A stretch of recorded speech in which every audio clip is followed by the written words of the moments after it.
I want to tell you, I want to talk to America's women tonight. We will compete on health care, on education, on economic prosperity, on national security and homeland security, and the many different issues that women care about.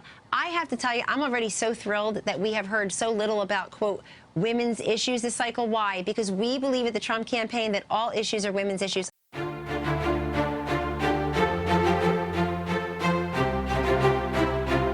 Welcome to the Buff Show. Good to be with you. We're brought to you in conjunction with the American Adversaries Radio Network. You can listen to that show live at 5 p.m. every Sunday through Friday at AmericanAdversaries.com. Now, of course, if you're in Central Florida, we're on the airwaves on AM 950 and FM 94.9. I am the Buffer Man, Matt Buff, and I'm joined by the host and founder of the American Adversaries Radio Show, philosopher and political mad scientist Christopher Hart. All right, have Matt. some Perel there, mad scientist. We'll drink it. Yeah, that's right. Well, thanks for having me on the show today, but Matt, it's been quite a wild week. But, this has been also Women's Empowerment Month. That's right, Chris. And we want to give a shout out to all you beautiful and strong and talented women out there. Absolutely. And we want to let you know that we support you. And I want to start by saying I support women's sports, and I want to keep men out of women's sports. I see videos of trans athletes going in there and beating up on girls in high school or weightlifting competitions. Well, he means in track and field and weightlifting and such. I don't think they're actually physically beating up on them, except in perhaps pro sports. Yes, indeed. Well, there's that video of the wrestling, and that was pretty brutal. It was, yes. That's what I'm talking about. I want to keep men out of women's sports, so go women. Absolutely. And also, Chris, I'd love to keep men out of women's bathrooms. All right? We believe in science, men and women, scientifically. Well, Stay that's out of the women's bathrooms. That's the irony, because the left so often labels the right as unbelievers in science, when in fact the opposite is true. It is the right that relies on science for our position. It is the left that creates their own science whole cloth. Yes, indeed, with the genders and all that. Well, exactly. There are only two genders. That's it. Because of the chromosomes, right? There's male and female.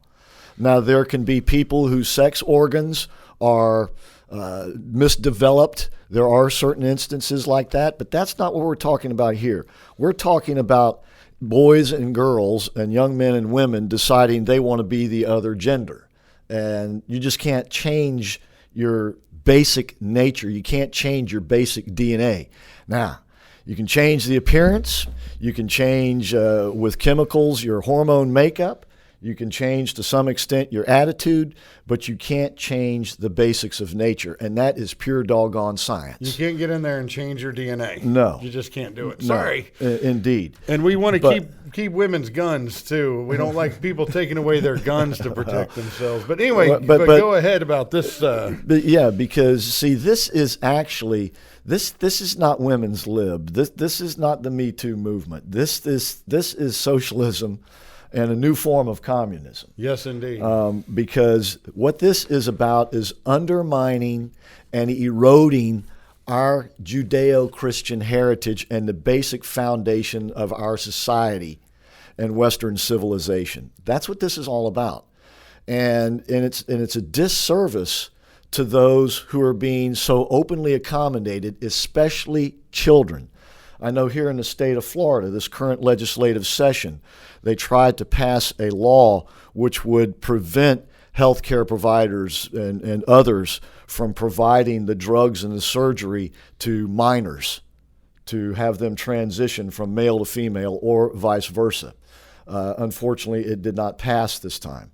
It did get a hearing, but not the hearing that it needed from the full House and the full Senate of the Florida legislature. Sad. So sad. It is sad, because you would think that should be basic stuff.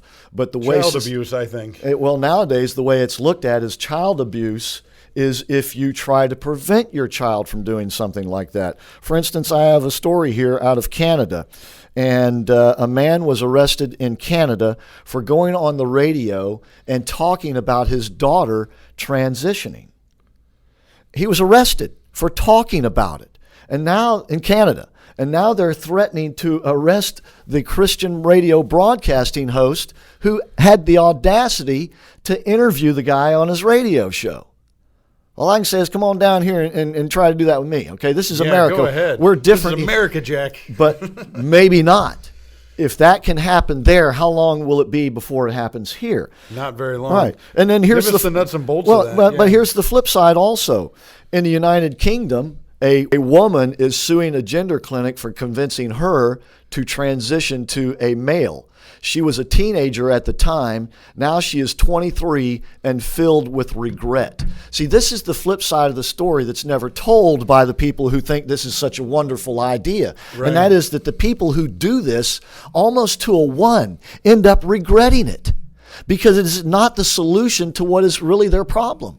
They think that it is. They're being told that it is, but ultimately it is not. The grass is not greener on the other side of the hill. Unfortunately, when you climb that fence, it's a little difficult to go back. Well, when you're a teenager, you don't think the same way as when you're an adult later in life. Right. The parents should, to me, be completely responsible. You don't let an 8-year-old, 12-year-old, a 14-year-old make all their life-altering decisions because they're just too young to understand. And seek help. Exactly. And if you think the UK and the Canada are way far away from us on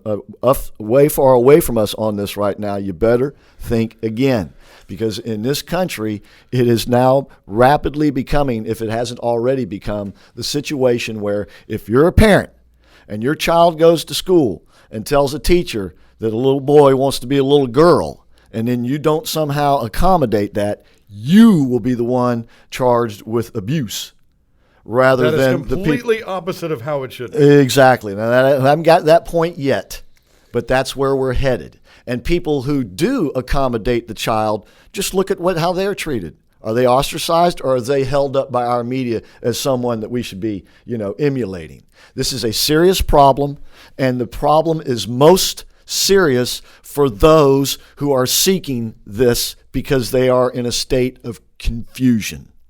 So we owe it to our girls, but we owe it to our boys as well to be very skeptical of this sort of thing.